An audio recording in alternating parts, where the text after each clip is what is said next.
OSHA's regulations concerning ground fault circuit interrupter, abbreviated GFCI, protection on construction sites are very clear and concise, yet sometimes confusion arises regarding their application.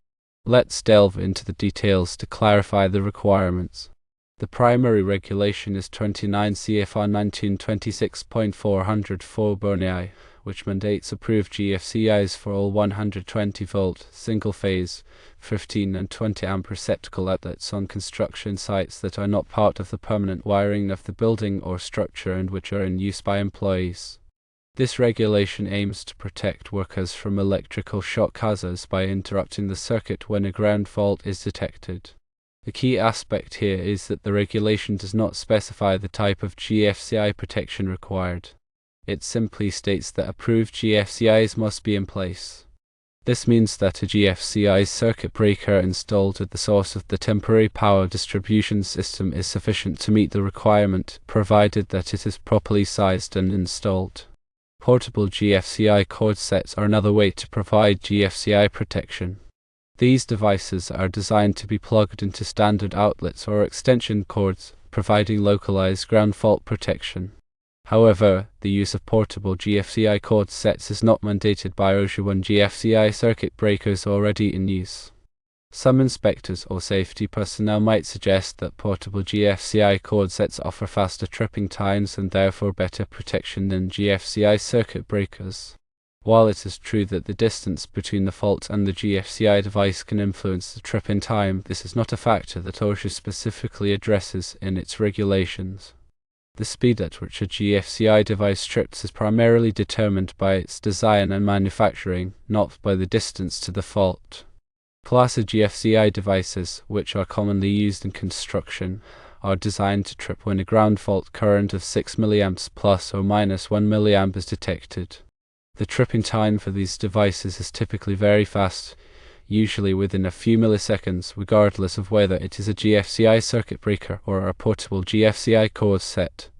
There is no official OSHA interpretation that requires the use of portable GFCI cord sets at the end of temporary power streamers when GFCI circuit breakers are already installed.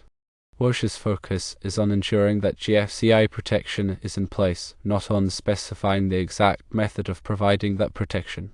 The rationale behind this approach is to allow employers flexibility in choosing the most appropriate GFCI solution for their specific work environment.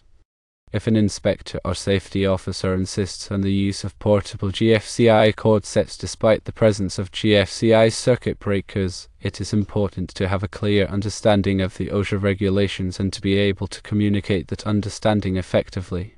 Firstly, document your understanding of OSHA's GFCI protection requirements and provide it to the inspector. Secondly, consider discussing the inspector's concerns with a representative from OSHA's regional office to obtain an official interpretation. Thirdly, ensure that the GFCI circuit breaker is properly sized and installed, and regularly test it to ensure it is functioning properly. It is also important to consider the potential benefits of using both GFCI circuit breakers and portable GFCI cord sets in certain situations. For example, in areas where there is a high risk of equipment damage or misuse, portable GFCI cord sets can provide an extra layer of protection. Additionally, portable GFCI cord sets can be useful for protecting individual tools or pieces of equipment that are used in multiple locations. Ultimately, the decision of whether or not to use portable GFCI cord sets in addition to GFCI circuit breakers should be based on a careful assessment of the specific risks and hazards present on the construction site. Employers are responsible for providing a safe work environment for their employees, and this includes ensuring that adequate GFCI protection is in place. However, it is important to remember that OSHA regulations are the minimum requirements, and employers may choose to exceed these requirements if they deem it necessary to provide a higher level of protection. It is also worth noting that the National Electrical Code, abbreviated NEC, provides additional guidance on the installation and use of GFCI protection. The NEC requires GFCI protection in certain locations, such as bathrooms, kitchens, and outdoor areas, regardless of whether the wiring is permanent or temporary. The NEC also specifies the types of GFCI devices that are permitted in different locations. In addition to GFCI protection, OSHA also requires employees to implement a comprehensive safety program that includes regular inspections, training, and hazard assessments. This program should address all potential electrical hazards on a construction site, including the use of temporary power distribution systems. Employees should be trained on how to identify and avoid electrical hazards, and they should be provided with the necessary personal protective equipment, abbreviated PPE, such as insulated gloves and footwear. Regular inspections of the temporary power distribution system should be conducted to ensure that it is in good condition and that all GFCI devices are functioning properly.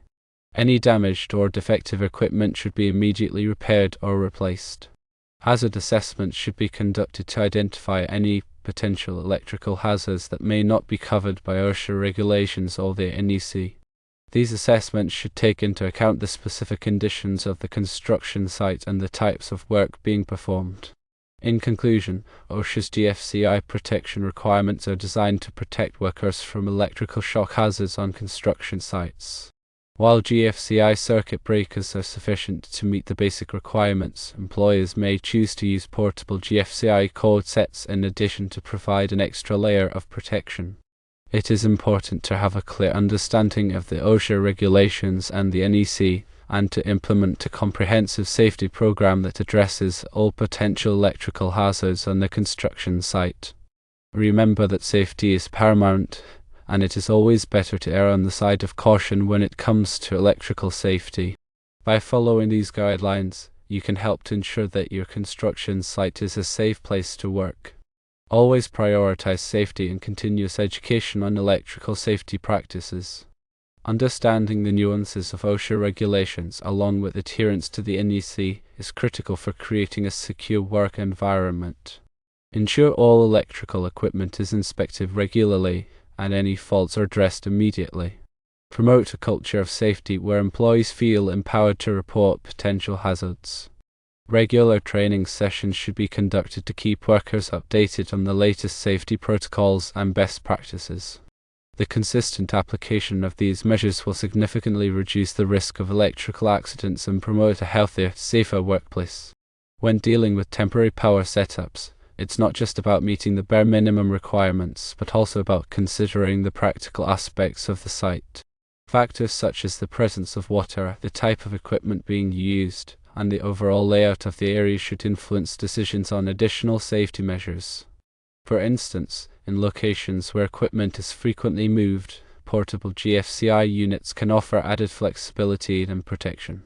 Consider the benefits of using higher sensitivity GFCI devices in certain areas where workers are more vulnerable to electrical shock.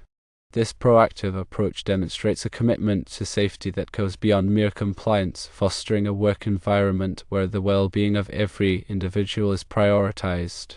It's also important to document all safety measures and inspections, creating a record that can be used to demonstrate compliance and track improvements over time. This documentation should include details about the type of GFCI protection used, the dates of inspections, and any corrective actions taken. Regular audits of the safety program can help identify areas where improvements can be made, ensuring that the program remains effective and up to date. By taking these steps, you can create a robust safety culture that protects workers from electrical hazards and promotes a safe, productive work environment. Let's talk about ground fault circuit interrupters, GFCIs, in a little more detail. GFCIs are designed to protect people from electrical shock by monitoring the current flowing in a circuit. If there's a difference of as little as 5 mA, abbreviated MA, between the current going out and the current coming back, the GFCI trips the circuit, cutting off the power almost instantly. This can prevent serious injury or even death. There are two main types of GFCIs: GFCI outlets and GFCI circuit breakers. GFCI outlets are installed in place of standard electrical outlets, while GFCI circuit breakers are installed in the electrical panel. Both types of GFCIs provide the same level of protection, but they are used in different situations. GFCI outlets are often used in areas where there's a high risk of water exposure, such as bathrooms and kitchens. GFCI circuit breakers are used to protect entire circuits, such as those that supply power to outdoor outlets or construction sites. When choosing a GFCI, it's important to consider the specific needs of the application. For example, if you're installing a GFCI in an area where there's a lot of electrical noise, you may want to choose a GFCI that's less sensitive. If you're installing a GFCI in an area where there's a high risk of water exposure, you may want to choose a GFCI that's designed to be waterproof. It's also important to test GFCIs regularly to make sure they are working properly. Most GFCIs have a test button that you can push to simulate a ground fault. If the GFCI trips when you push the test button, it's working properly. If the GFCI doesn't trip, it needs to be replaced. In addition to GFCIs, there are other safety devices that can help protect people from electrical shock. These include arc fault circuit interrupters, abbreviated FSIs, and ground fault equipment protection, abbreviated GFEP. FSIs are designed to protect against fires caused by electrical arcs, while GFEP is designed to protect equipment from damage caused by ground faults. It's important to use the right safety devices for the specific application. By taking the necessary precautions, you can help protect yourself and others from electrical shock. This includes not only the right selection of safety measures, but also the knowledge about why those measures are important. The more you know, the better protected you can be. Understanding the potential risks and being vigilant in your approach to safety are essential. It's not enough to simply install the equipment and hope for the best. It requires ongoing attention to detail and a commitment to best practices. Make it a priority, not just a requirement.